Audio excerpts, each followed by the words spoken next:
তোমার কাছ থেকে যে কাপড়টা আমি নিয়েছিলাম এই কাপড়টা আমার পছন্দ হয় না। সুবহানাল্লাহ বলে কাপড়টা আমার পছন্দ হয় না, আমার আমি তোমাকে ফেরত দিয়ে দিলাম, আমার টাকা তুমি দিয়ে দাও। সুবহানাল্লাহ। দেখেন ব্যবসা কেমনে করবেন। একজন মানুষ বেকায়দায় পড়ছে, বলিয়া বলছে ভাই মালটা তো ইসলাম ঠিকই, কিন্তু এখন তো ফেরত দিতে পারছে, আমার আর্জেন্ট টাকার দরকার, যদি আপনি দিয়ে দিতেন অনেক খুশি হইতাম। সে পারলে দোকানে লিখে দেয় বিক্রি করা মাল ফেরত নেওয়া হয় না।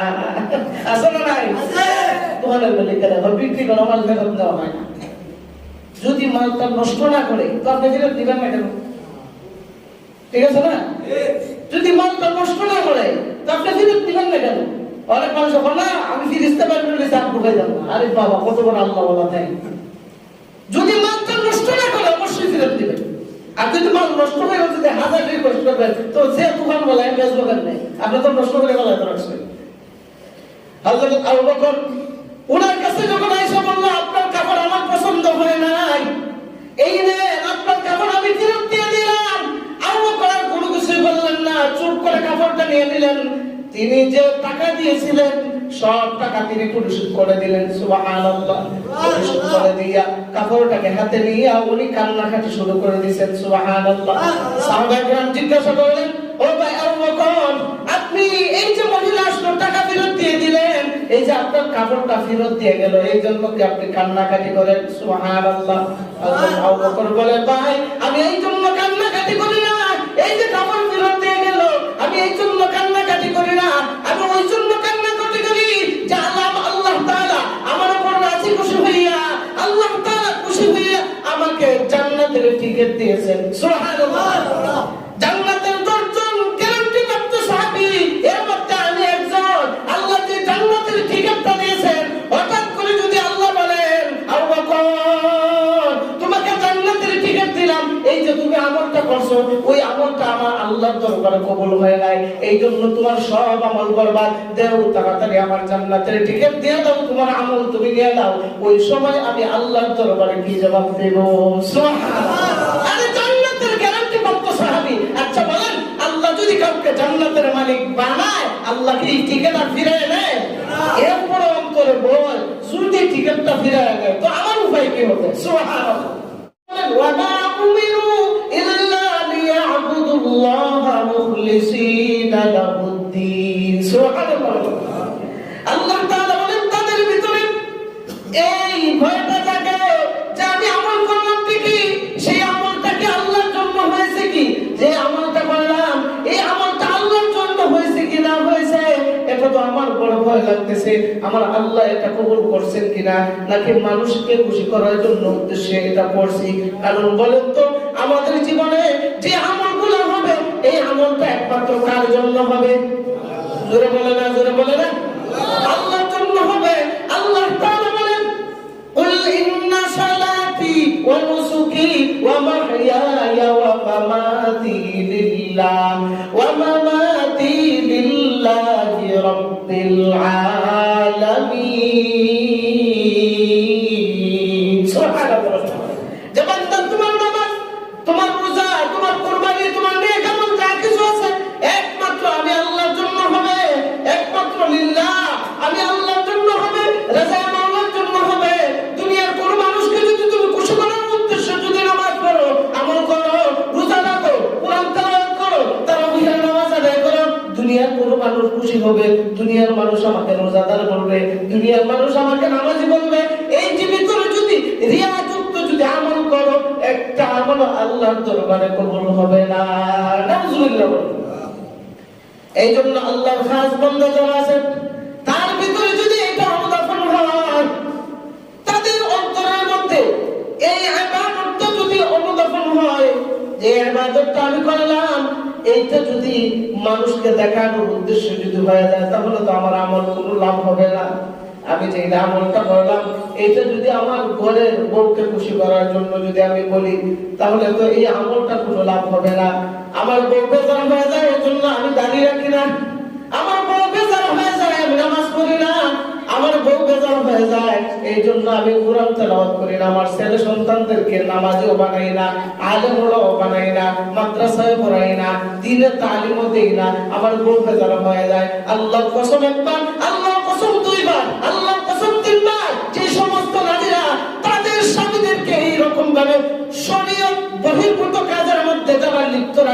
আল্লাহর কসম করে বলি, আল্লাহর দরবারে ওই নারীটা হলো গুনাহগার বান্দা। আর হাসরের ময়দানে এদের ব্যাপারে আল্লাহর রাসূল বলছেন, আমি যখন মেরাজের নদীতে যাই, যখন আল্লাহর সামনে সাক্ষাৎ করতে যাই, তখন আমি একদল নারীদেরকে শুধু দেখছি, শুধু জাহান্নামের আগুনে জ্বলতেছে। তবে সবচেয়ে বেশি দেখছি পুরুষ থেকে নারীর সংখ্যা জাহান্নামের আগুনে। নাউযুবিল্লাহ বলেন। এই জন্য মা বোনরা যারা আছেন, আপনারা উদ্বুদ্ধ হন আমলের জন্য, আপনাদের স্বামীদেরকে আমলের জন্য উদ্বুদ্ধ করেন। শুধু একা আমল করবেন না। আপনার স্বামী ঘুমের বিছানা ঘুমিয়ে থাকে, আপনি একা একা চাই নামাজের মুসল্লায় দাঁড়াইয়া আপনি নামাজ পড়লেন, হাসরের ময়দানে আপনিও বান্দা করবেন। কারণ আপনারা দুইজন এক ঘরের মানুষ, এক কাপড়ের মানুষ। কারণ স্বামী এবং স্ত্রী এরা একজন আরেকজন এক আপন পোশাকের নিয়ে। সুবহানাল্লাহ। আল্লাহ বলেন, হুন্না লিবাসুল লাকুম ওয়া আনতুম লিবাসুল লাহুন। স্বামী এবং স্ত্রী দুইজন একটা আপন পোশাকের নিয়ে। আপন পোশাক যেমন নিজের পোশাকটা যেমন দুই ভাগ হয় না, এক পোশাকের ভিতরে যেমন দুইজন ঢুকতে পারে না, একটা পোশাক একদম আপন হয়ে থাকে, ঠিক তদ্রূপ ভাবে স্বামী এবং স্ত্রী দুইজন এমন আপন, একে অপরের পোশাকের ন্যায়। সুবহানাল্লাহ।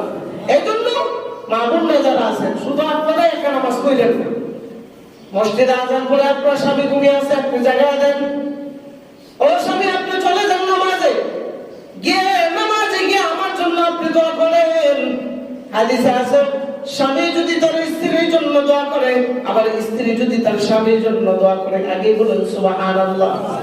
যদি স্বামী তার স্ত্রীর জন্য দোয়া করে, স্ত্রী তার স্বামীর জন্য যদি দোয়া করে, হাসরের ময়দানে একজন আরেকজনের আঙ্গুল ধরে ধরে আল্লাহ তৈরি জান্নাতে যাবে। সুবহানাল্লাহ।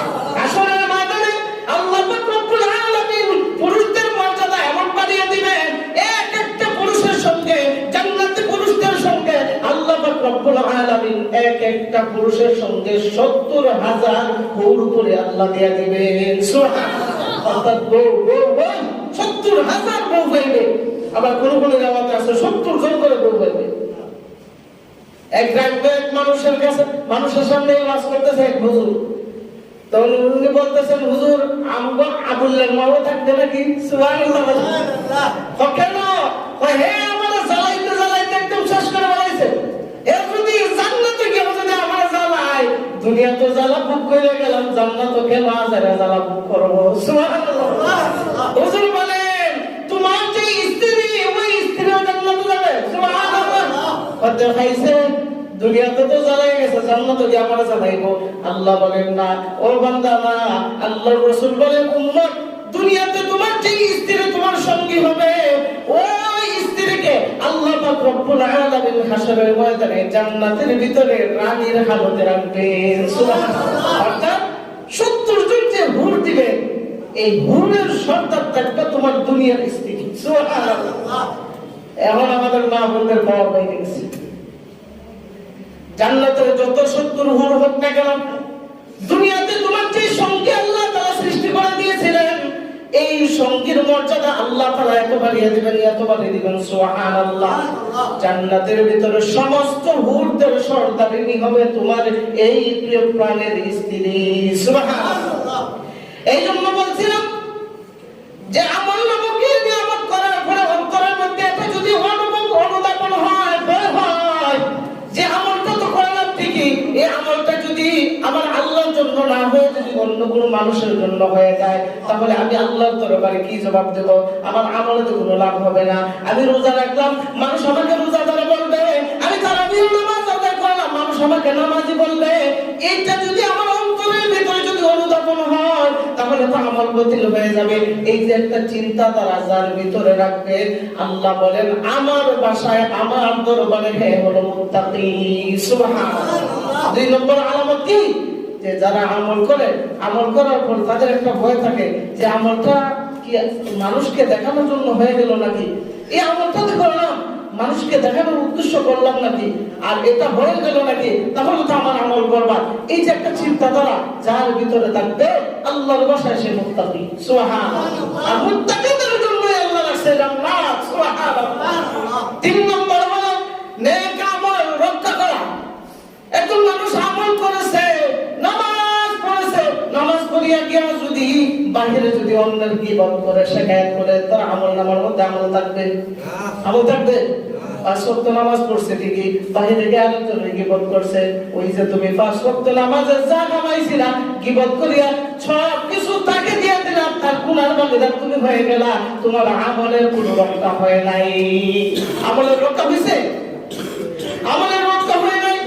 এই জন্য আল্লাহ বলেন মান জাআ বিল হাসানাতি ফালাহু আশরু আমসালিহা। কিয়ামতের দিন হাসরের ময়দানে মানুষ নেক আমল নিয়ে যখন উঠবে, আল্লাহ পাক রব্বুল আলামিন তাদের নেক আমলের এই বান্দার দেখিয়া দেখিয়া আল্লাহ পাক রব্বুল আলামিন এই নেক আমলকে 10 গুণ বাড়ায় দিবেন। সুবহানাল্লাহ। বান্দা যদি দুনিয়াতে এক ওয়াক্ত নামাজ পড়িয়া যায়, আল্লাহ পাক রব্বুল আলামিন এই নামাজটা যদি কবুল করে থাকেন আর এই আমলটা যদি হাসরের ময়দানে নিয়ে উঠে, ওই এক ওয়াক্ত নামাজের সওয়াবকে আল্লাহ পাক রব্বুল আলামিন 5 ওয়াক্ত নামাজের সমতুল্য করে দিবেন। সুবহানাল্লাহ। ডাবলের ডাবল আল্লাহ বাড়ায় দিবেন যদি নেক আমল রক্ষা করে নিয়ে যাইতে পারে। আল্লাহর নবী সাহাবী হযরত আবু বকর সিদ্দিক রাদিয়াল্লাহু তাআলা আনহু উনি কাপড়ের দোকান দিয়েছেন, দোকানের মধ্যে কাপড় বিক্রি করতেন। ইতিমধ্যে এক মহিলা আসলো, আয়েশা বলল, হে আবু বকর আমাকে একটা কাপড় দাও। তখন তিনি কাপড় দেখিয়া ক্রয় করে বাড়িতে নিয়ে গেলেন। বাড়িতে নিয়ে যাওয়ার পর কিছুক্ষণ পরে আবার ফেরত নিয়ে আসছে, আবু বকর তোমার কাছ থেকে যে কাপড়টা আমি নিয়েছিলাম এই কাপড়টা আমার পছন্দ হয় নাই। সুবহানাল্লাহ বলেন। সুবহানাল্লাহ। কাপড়টা আমার পছন্দ হয় নাই, আবু বকর আমি তোমাকে ফেরত দিয়ে দিলাম, আমার টাকা তুমি দিয়ে দাও। সুবহানাল্লাহ। সুবহানাল্লাহ। দেখেন ব্যবসা কেমনে করবেন। একজন মানুষ বেকায়দায় পড়ছে, বলিয়া বলছে ভাই মালটা তো ইসলাম ঠিকই, কিন্তু এখন তো ফেরত দিতে পারছে, আমার আর্জেন্ট টাকার দরকার, যদি আপনি দিয়ে দিতেন অনেক খুশি হইতাম। সে ফাললে দোকানে লিখে দেয় বিক্রি করা মাল ফেরত নেওয়া হয় না। আছে না নাই? দোকানে লিখে দেয় বিক্রি করা মাল ফেরত নেওয়া হয় না। যদি মালটা নষ্ট না করে তো আপনি ফেরত দিবেন না কেন? ঠিক আছে না? যদি মালটা নষ্ট না করে তো আপনি ফেরত দিবেন না কেন? অনেক মানুষ বলে না আমি ফিরিস্তে পারবো না, চাপ ঢুকে যাবো। আরে বাবা কত বড় আল্লাহ বলা তাই। যদি মালটা নষ্ট না করে অবশ্যই ফেরত দিবেন। আর যদি মাল নষ্ট করে যদি 1000 রিকোয়েস্ট করবেন তো যে দোকান বলায় বেচবো কেন? আপনি তো নষ্ট করে বলায় রাখছেন। হযরত আবু বকর ওনার কাছে যখন আয়েশা বলল আপনার কাপড় আমার পছন্দ হয় নাই, এই নেন আপনার কাপড় আমি ফেরত দিয়ে দিলাম, আবু বকর আর কোনো কিছুই বললেন না, চুপ করে কাপড়টা নিয়ে নিলেন। তিনি যে টাকা দিয়েছিলেন সব টাকা তিনি পরিশোধ করে দিলেন। সুবহানাল্লাহ। পরিশোধ করে দিয়া কাপড়টাকে হাতে নিয়ে উনি কান্নাকাটি শুরু করে দিয়েছেন। সুবহানাল্লাহ। সাহাবায়ে কেরাম জিজ্ঞাসা করলেন, ও ভাই আবু বকর আপনি এই যে মহিলা আসলো টাকা ফেরত দিয়ে দিলেন, এই যে আপনার কাপড়টা ফেরত দিয়ে গেল এই জন্য কি আপনি কান্নাকাটি করেন? সুবহানাল্লাহ। আবু বকর বলে ভাই আমি এই জন্য কান্নাকাটি করি না, এই যে কাপড় ফেরত দিয়ে গেল আমি এই জন্য কান্নাকাটি করি না, আমি ওই জন্য কান্নাকাটি করি যে আল্লাহ তাআলা আমার উপর রাজি খুশি হইয়া আল্লাহ তাআলা খুশি হইয়া আমাকে জান্নাতের টিকিট দিয়েছেন। সুবহানাল্লাহ। জান্নাতের 10 জন গ্যারান্টি প্রাপ্ত সাহাবী, এর মধ্যে আমি একজন। আল্লাহ যে জান্নাতের টিকিটটা দিয়েছেন, হঠাৎ করে যদি আল্লাহ বলেন আবু বকর তোমাকে জান্নাতের টিকিট দিলাম, এই যে তুমি আমলটা করছো ওই আমলটা আমার আল্লাহর দরবারে কবুল হয় নাই, এই জন্য তোমার সব আমল বরবাদ, দেও তাড়াতাড়ি আমার জান্নাতের টিকিট দিয়ে দাও, তোমার আমল তুমি নিয়ে নাও। ওই সময় আমি আল্লাহর দরবারে কি জবাব দেব? সুবহানাল্লাহ। আরে জান্নাতের গ্যারান্টি প্রাপ্ত সাহাবী। আচ্ছা বলেন আল্লাহ যদি কাউকে জান্নাতের মালিক বানায় আল্লাহ কি টিকিটটা ফিরিয়ে নেয়? এরপর অন্তরে বল যদি টিকিটটা ফিরিয়ে নেয় তো আমার উপায় কি হবে? সুবহানাল্লাহ। এই জন্য আল্লাহ তাআলা বলেন যে আমলগুলো করেছো এই আমলটা যদি তুমি রক্ষা করতে পারো, এই আমলটা রক্ষা করিয়া যদি আমি আল্লাহর দরবারে হাসরের ময়দানে নিয়ে যদি উঠতে পারো, ওই আমলটাকে আমি আল্লাহ 10 গুণ বাড়ায় দেব। সুবহানাল্লাহ। তাহলে এক নম্বরে কি বললাম? হ্যাঁ, এক নম্বরে বলছি কেউ যদি আমল করে, আমল করার পর যে আমলগুলো করছে এই আমলের উপরে এই ভয়টা থাকে যে আমি যে নেক আমল করলাম এই নেক আমলটা আল্লাহর দরবারে কবুল হইছে কিনা আল্লাহই জানে। এই যে একটা চিন্তাধারা, এই যে একটা ভয়, এই ভয়টা নিয়ে যদি আল্লাহর কাছে কান্নাকাটি করেন তো আল্লাহ তাআলা ঘোষণা দেন এর বান্দা কিসের চিন্তা? ইন্নামা ইয়াতাকাব্বালুল্লাহু মিনাল মুত্তাকিন। আরে বান্দা, আমি তো মুত্তাকি বান্দা যারা আছে তাদেরকে তো আমি মাফ করেই দিই, সুবহানাল্লাহ। আর তারা আমলটা আমি কবুল করেই নিই, তোর চিন্তা কিসের? সুবহানাল্লাহ। 2 নম্বর হলো যে আমি আমলটা করলাম, এই আমলটা কি মানুষকে দেখানোর জন্য হয়েছে? এই যে আমলটা করলাম, এই আমলটার কারণে কি মানুষ খুশি হয়েছে না আল্লাহ খুশি হয়েছে? এই যে একটা মনের ভিতরে ভয়, চিন্তাধারা, এই চিন্তাধারা যদি আমাদের ভিতরে থাকে, আল্লাহ বলেন বান্দা চিন্তা করার কোনো কারণ নাই, তোর ভিতরে ইখলাস আছে, খুলুসিয়ত আছে, ইখলাস থাকার কারণে আমি আল্লাহ তার আমল কবুল করে নিয়েছি, সুবহানাল্লাহ। 3 নম্বর হলো যে আমল করলা ঠিকই, সবকিছু করলা, আমলগুলা লক্ষ্য করে রক্ষা করিয়া জান্নাত পর্যন্ত নিয়ে পৌঁছা, হাসরের মাঠ পর্যন্ত নিয়ে রক্ষা করিয়া যদি পৌঁছতে পারো, আল্লাহ বলেন মান জাআ বিল হাসানাতি ফালাহু আশরু আমসালিহা। যে আমলটা নিয়ে আইছো আমি এই আমলটা 10 গুণ বাড়াই দেব, সুবহানাল্লাহ। লাভ না লস? লাভ।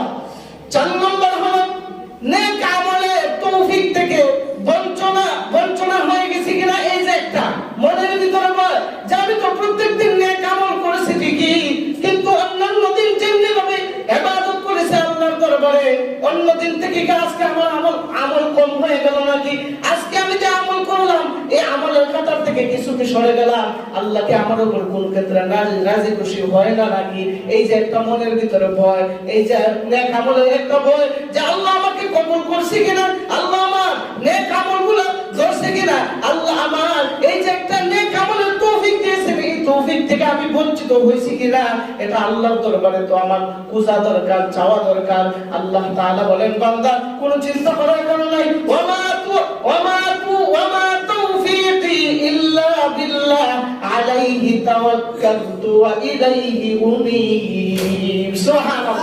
আল্লাহ বলেন বান্দা তুমি যখন কোনো আমল করতে যাইবা, কোনো নেক উদ্দেশ্য নিয়ে যাইবা, কোনো কাজ করতে যাইবা, তখন আমি আল্লাহর উপর তাওয়াক্কুল রাখবা, সুবহানাল্লাহ। কার কাছ থেকে তাওয়াক্কুল রাখবো? আল্লাহর উপর তাওয়াক্কুল রাখবো, আল্লাহর কাছে কি তৌফিক চাইবো, যে আল্লাহই তৌফিক দেওয়ার মালিক, আর আল্লাহর কাছেই চাইতে হবে। হাজারো মানুষ পিছাই নাকি আল্লাহর কাছে চাইতে হবে কি হবে না? হ্যাঁ হবে, গোপনে হোক প্রকাশ্য হোক, সর্বাবস্থায় কার কাছে চাইতে হবে? আল্লাহর কাছে। এই 4টা ভয় যদি আমাদের ভিতরে রাখতে পারি তো মুত্তাকি বান্দা হিসেবে আল্লাহর দরবারে নাম লেখা হয়ে যাবে, সুবহানাল্লাহ। 1 নম্বর কি বললাম যে আমরা নেক আমল করছি ঠিকই, এই নেক আমলটা আল্লাহর দরবারে কবুল হয়েছে কিনা, এই যে একটা ভয়, এটা যদি আমাদের ভিতরে রাখতে পারি, আল্লাহ তাআলা বলেন তুমি মুত্তাকি বান্দা, আর মুত্তাকি বান্দার জন্য জান্নাত বানাইলাম, তোমাকে জান্নাত দান করব, সুবহানাল্লাহ। 2 নম্বর যে আমলটা করছো রিয়া মুক্ত আমল, মানুষকে দেখানোর জন্য নয়, আল্লাহকে রাজি খুশি করার জন্য আমল করছো। আর তোমার ভিতরে এটা ভয় করতেছো যে আসলে নামাজ পড়লাম, রমজান মাসে রোজা রাখলাম, তারাবিহের নামাজ আদায় করলাম, কিয়ামুল লাইল তাহাজ্জুদের নামাজ আদায় করলাম, রোজা রাখলাম, সেহরি খাইলাম, এত কষ্ট করলাম, আমার আমলটা আল্লাহর দরবারে কবুল হয়েছে কিনা? ও আল্লাহ তোমার কাছে হাজারবার তওবা করি, আল্লাহ তুমি আমার আমলটা কবুল করে নাও। এই যে ভিতরে একটা ভয় রাখলেন, আল্লাহ বলেন মুত্তাকি বান্দা, সুবহানাল্লাহ, তার ভিতরে এই ভয় থাকবে। 3 নম্বর হলো তোমরা নেক আমল করছো, নেক আমল করছো, এই নেক আমলগুলা রক্ষা করিয়া সুন্দর করে সাজায়া গোছাইয়া আমি আল্লাহর দরবারে নিয়ে আসো।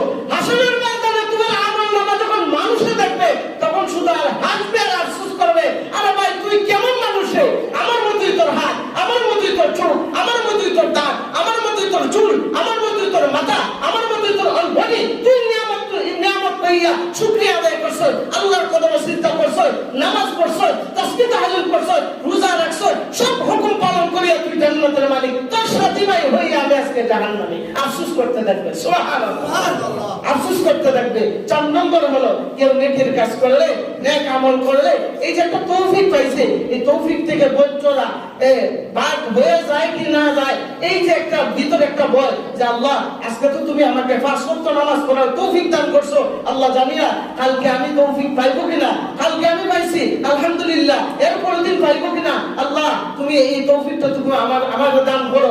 এই যে একটা ভিতরে একটা ভয় রাখলেন, আল্লাহ বলেন তুমি মুত্তাকি বান্দা, তোমার জন্যই জান্নাত, সুবহানাল্লাহ। আল্লাহ পাক রব্বুল আলামিন আমাদেরকে এই 4টা গুণে গুণান্বিত হওয়ার তৌফিক আল্লাহ দান করুক। সবাই বলি আমিন।